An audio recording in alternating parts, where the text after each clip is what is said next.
Hello and welcome to our Thought for the Day on Tuesday. It was difficult this time to choose from the interesting choice of references that I was given to provide a thought for you today.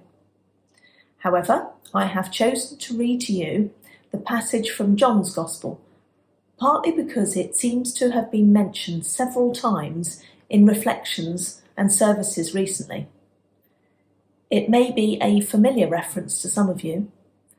It's John chapter 10, verses 1 to 10. Very truly, I tell you, Pharisees, anyone who does not enter the sheep pen by the gate, but climbs in by some other way, is a thief and a robber. The one who enters by the gate is the shepherd of the sheep. The gatekeeper opens the gate for him. The sheep listen to his voice.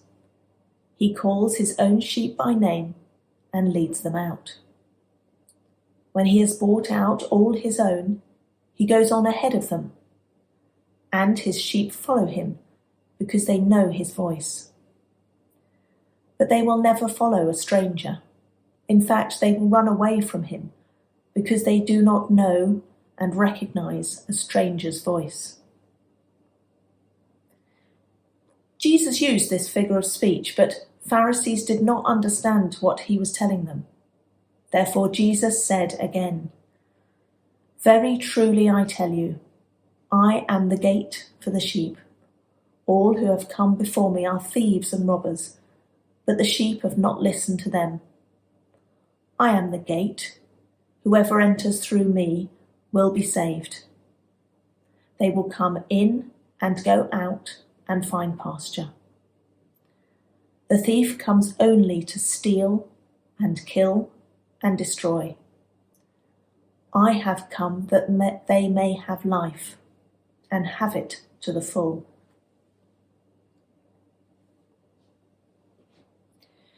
Jesus often used images that were familiar to his audience of the day, to help them to relate and to remember.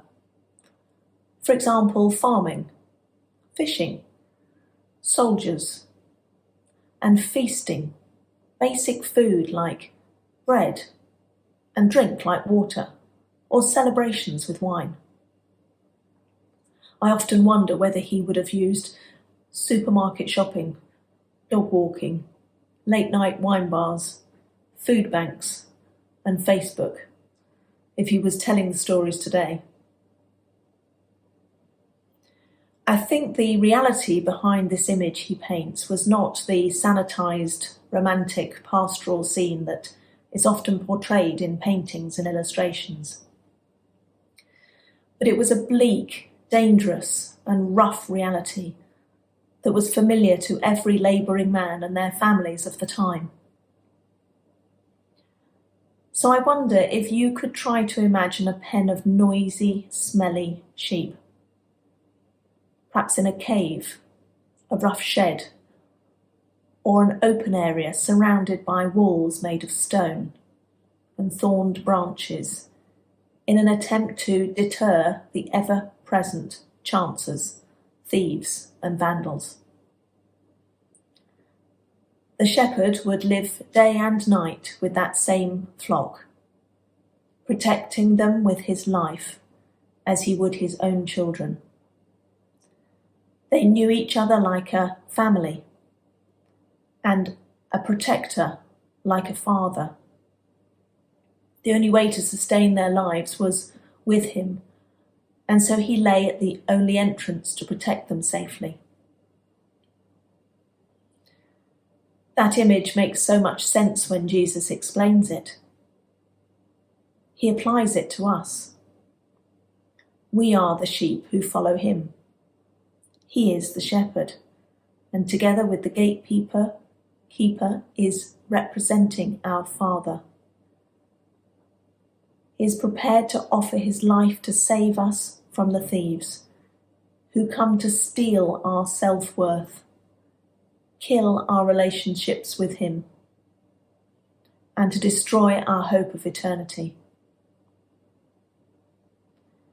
The passage ends with that wonderful contrasting verse.